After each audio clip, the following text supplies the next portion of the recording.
All liberals are evil. There's no other way to put that, point blank. When the news broke that Charlie had died, and my news feed, like my friends list on Facebook, was like overran with conservatives. Naturally, since I'm a conservative, birds of a feather flock together. I have more conservative friends on my Facebook friends list than I do liberals. So the majority of the posts that I would see would come from conservatives.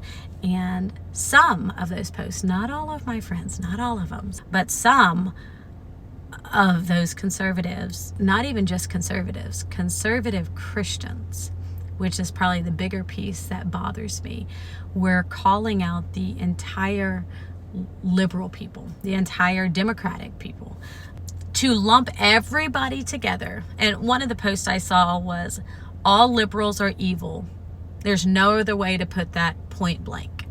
Another post I read was, this is a Democrats for you. Republicans would never do that. No, not every Democrat is going to take a rifle and go and blow someone to pieces. No, no. In fact, most of them don't, because everybody would be in jail. The whole Democratic Party would be in jail, but they're not. So it's like, how are you going to categorize everybody under this one umbrella for one person?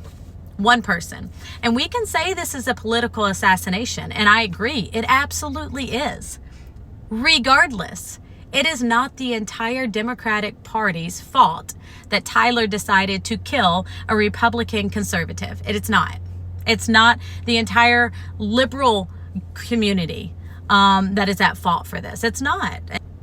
To be a Christian, I don't even know to be a person, to say that entire group of people is evil because of one man's action is so detrimental to bringing us together. Like, if that were the case, if all liberals were evil, then all conservatives are bigots. If we're going to lump everybody together based on the worst person in that party and what the worst person has done in that party, then label us all evil. Label us all murderers. And then that's what you choose to post about. This was yesterday, right when the news hit. This is what you choose to post about. You decide to make this a political thing of division. It is political. And there's no way of denying that. That doesn't mean you need to add to it in that moment. Can you just not appreciate the man that Charlie was? Being a conservative Christian, can you not appreciate and celebrate the life that he led and all the things that he did with his life? Can you not just spend time doing that? Do you have to go get brownie points for your group, for your party?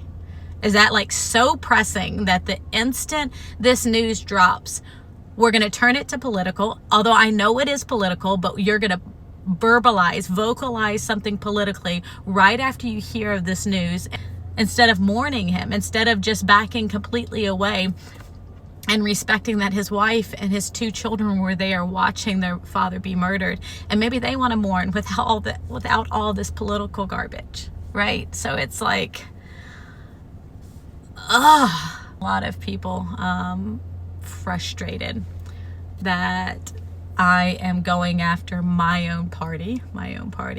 And it's not really my own party. Like, I'm a conservative, but the human race is my party. Now's not the time to throw everyone on one side under the bus. Just throw the people that are monsters under the bus.